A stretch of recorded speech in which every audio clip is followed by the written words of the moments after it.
Sejamos bem claros aqui sobre a situação nesse momento. O fato é que o Pablo Marçal precisa ser preso e ter a sua chapa cassada.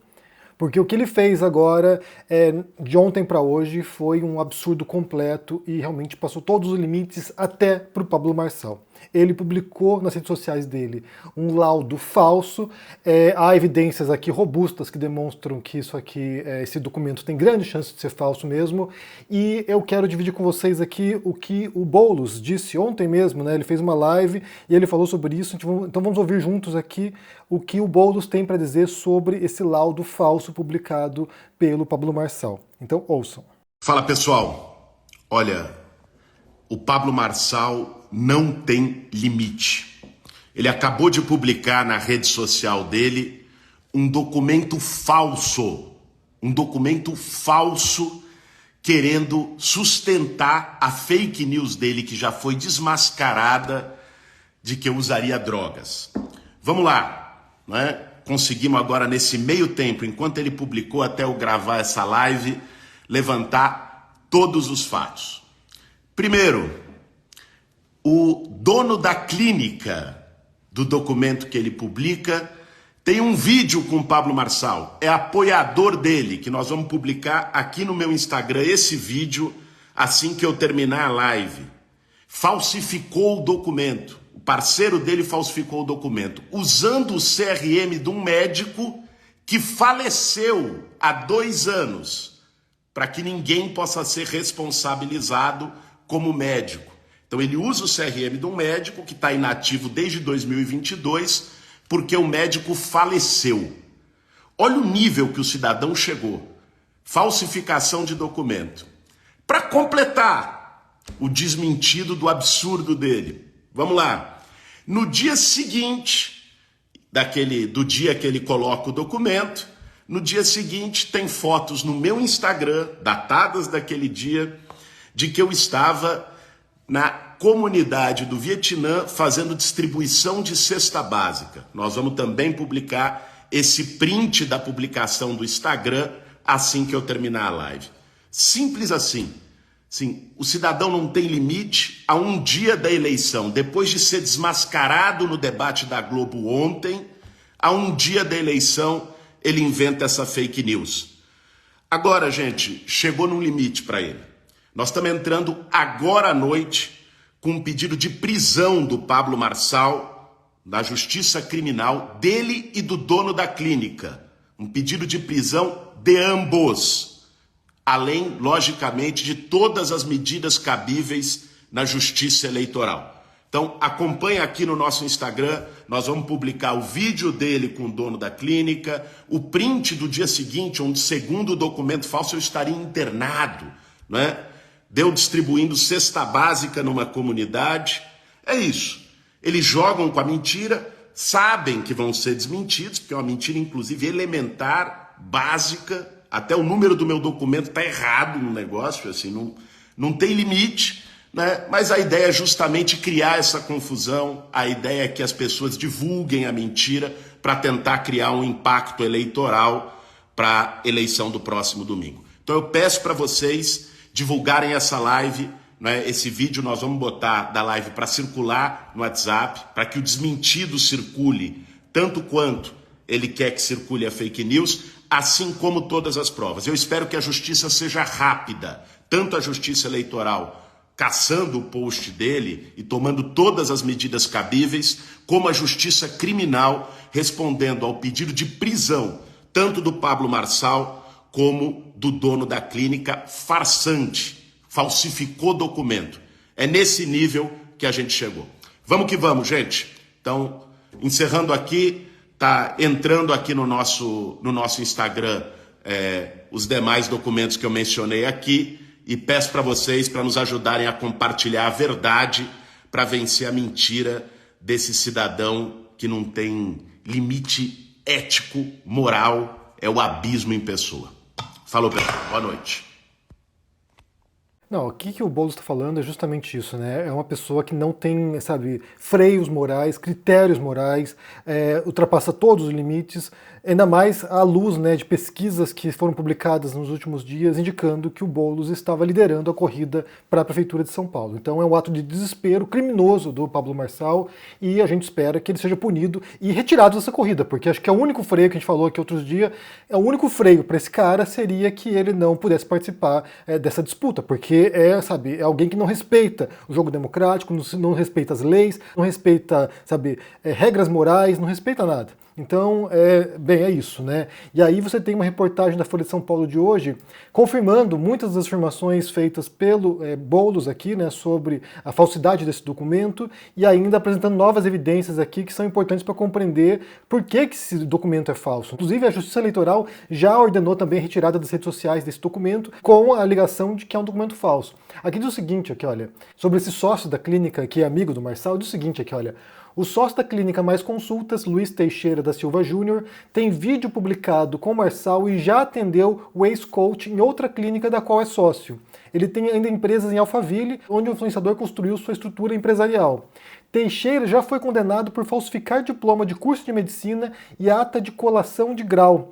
Ele foi condenado em primeira instância a 2 anos e 4 meses de prisão por falsificação de documento público e uso de documento falso.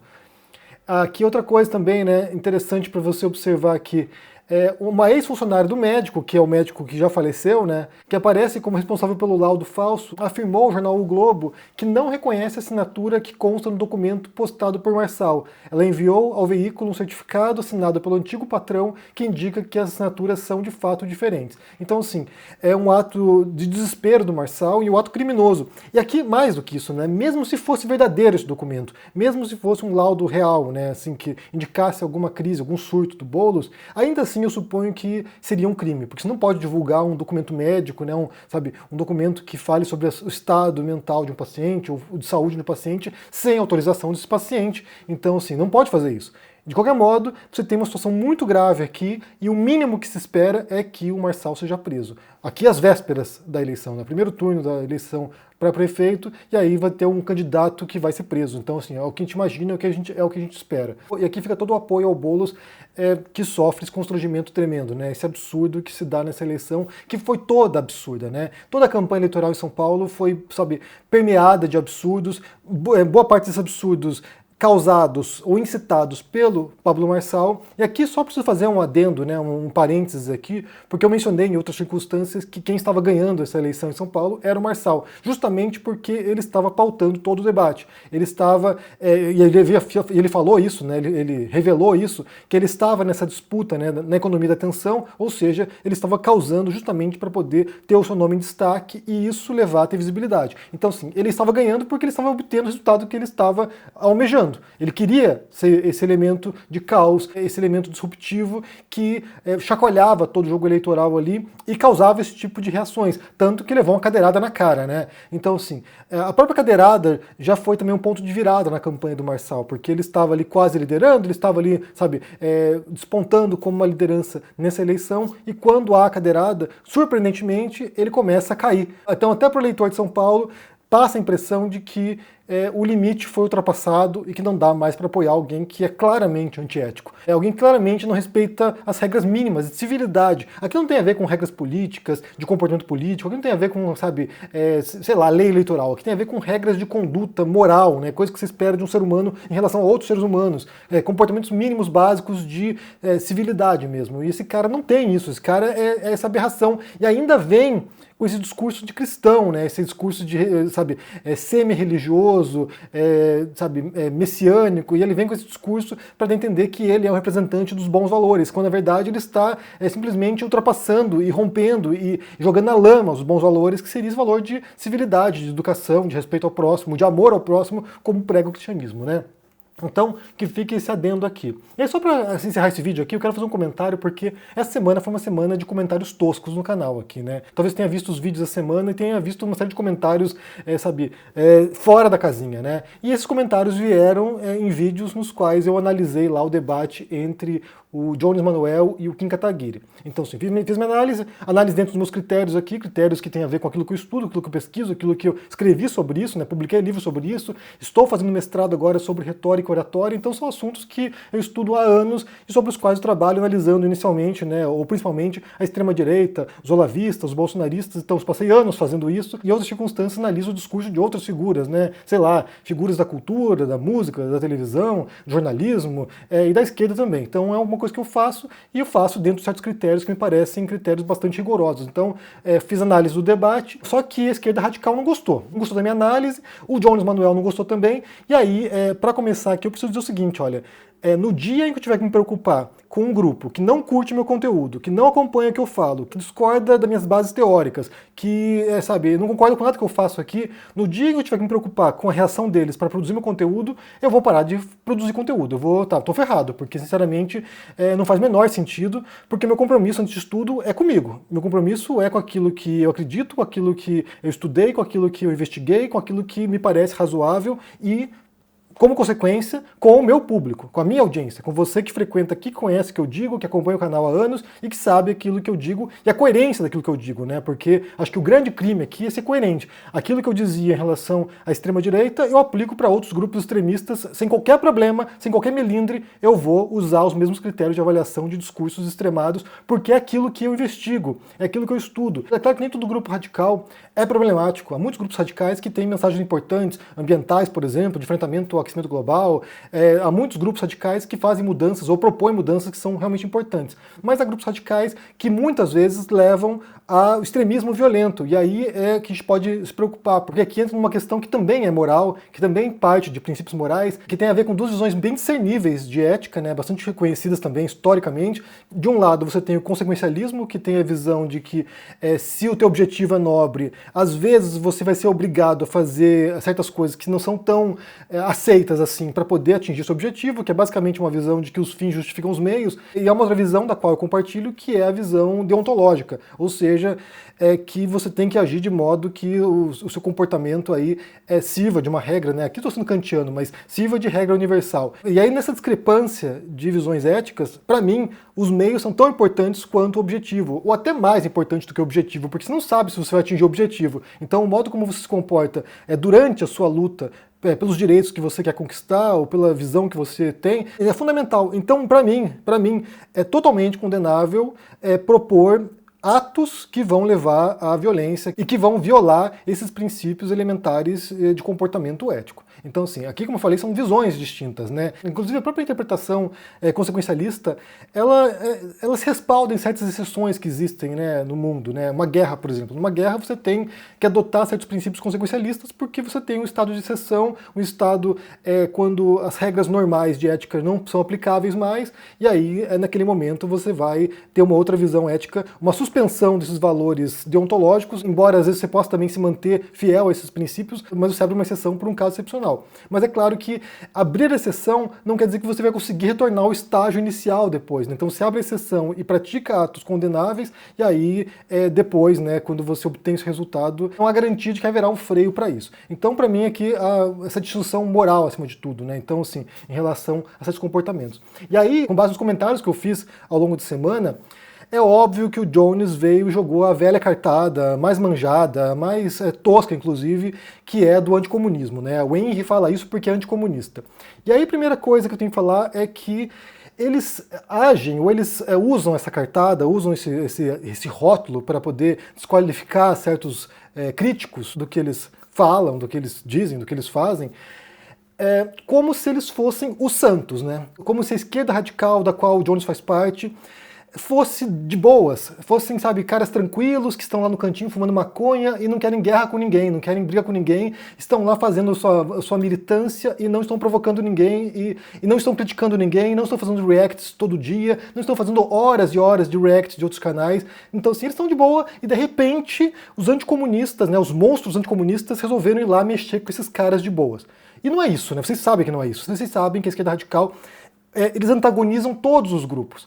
Eles fazem isso o tempo todo, eles antagonizam os liberais, os conservadores, os bolsonaristas, os evangélicos, antagonizam a esquerda progressista, antagonizam o PT, antagonizam o Ciro Gomes, antagonizam todo mundo, Tabata Amaral, ou seja, eles antagonizam todo mundo. Eles são como aquele cara que está na rua passando e de repente vê dois caras brigando e ele se mete no meio, xinga os caras de fascista, e quando os caras se voltam contra ele, eles chamam de anticomunista. Então, assim, eles estão o tempo todo provocando as pessoas para obter reações, porque como também tem visibilidade, aqui a tática não é tão diferente do que o Pablo Marçal faz, é a tática de disputa da economia da atenção. Então eles antagonizam as pessoas, quando elas reagem, eles se fazem de vítimas. Ai, coitadinhos. E aí esses coitadinhos querem fazer uma revolução. Os caras não conseguem ouvir uma crítica, não conseguem ouvir alguém discordando deles, nem crítica, discordâncias gerais sobre princípios, sobre coisas elementares, não conseguem ouvir discordâncias e querem fazer uma revolução na qual eles vão chegar ao poder.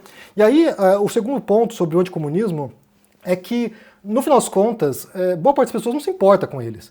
As pessoas não pensam sobre eles no dia a dia. Muita gente nem sequer sabe que eles existem, né? Porque eles são uma facção ínfima, eles são uma facção insignificante no interior de um grande grupo que seria de esquerda.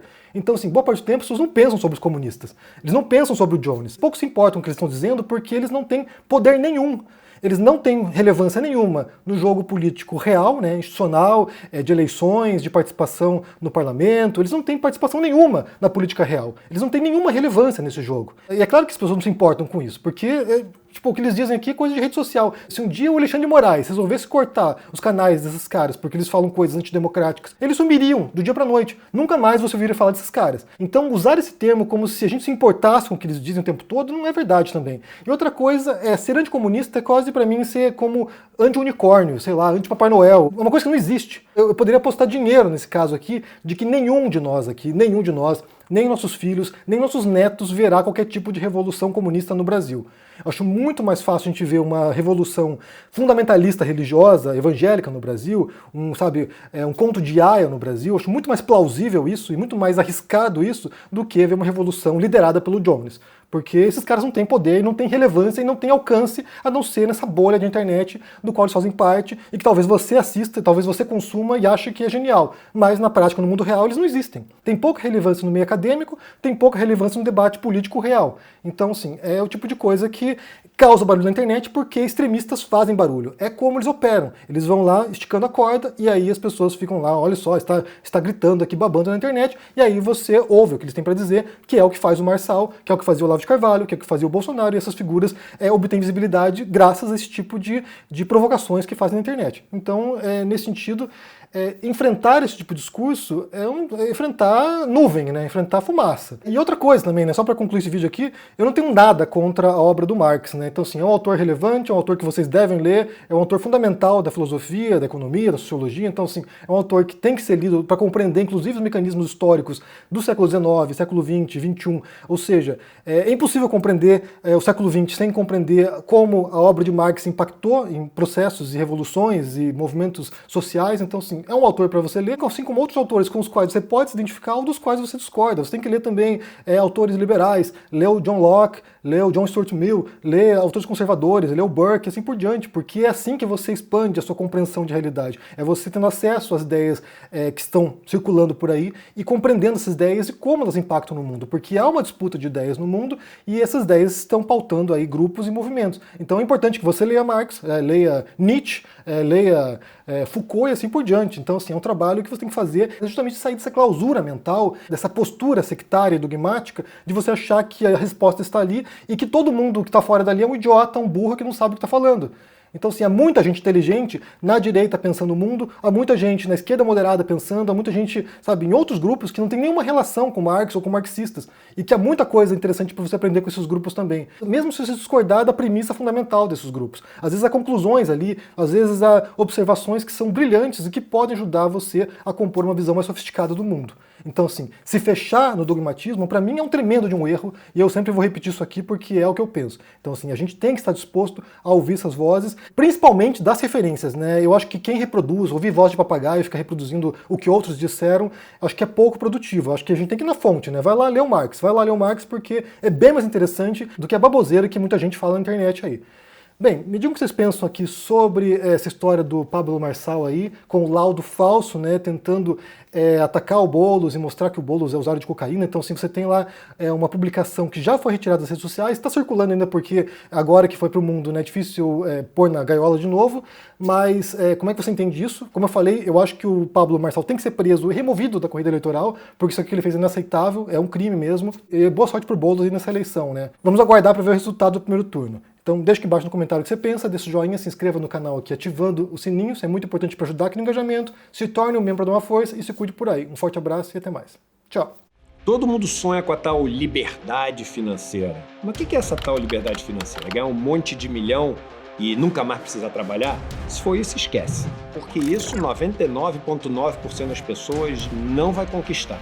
Mas a liberdade financeira que dá para conquistar é você construir uma caminhada que vai te permitir acumular patrimônio, que vai te permitir ter paz de espírito, porque suas finanças vão estar em equilíbrio, que vai te permitir sair das dívidas que você tem hoje. E é possível isso com conhecimento. E um conhecimento que não é tão sofisticado. Todo mundo consegue aprender. Eu preparei uma aula revolucionária, o Guia para a Liberdade Financeira. O passo a passo que vocês vão ter que seguir de uma maneira muito simples e muito prática para alcançar essa paz de espírito, para alcançar essa liberdade financeira. Essa aula incrível vai acontecer dia 13 de outubro, domingo, às 8 horas da noite. É gratuito participar dessa aula e você deveria participar com a tua família toda junto.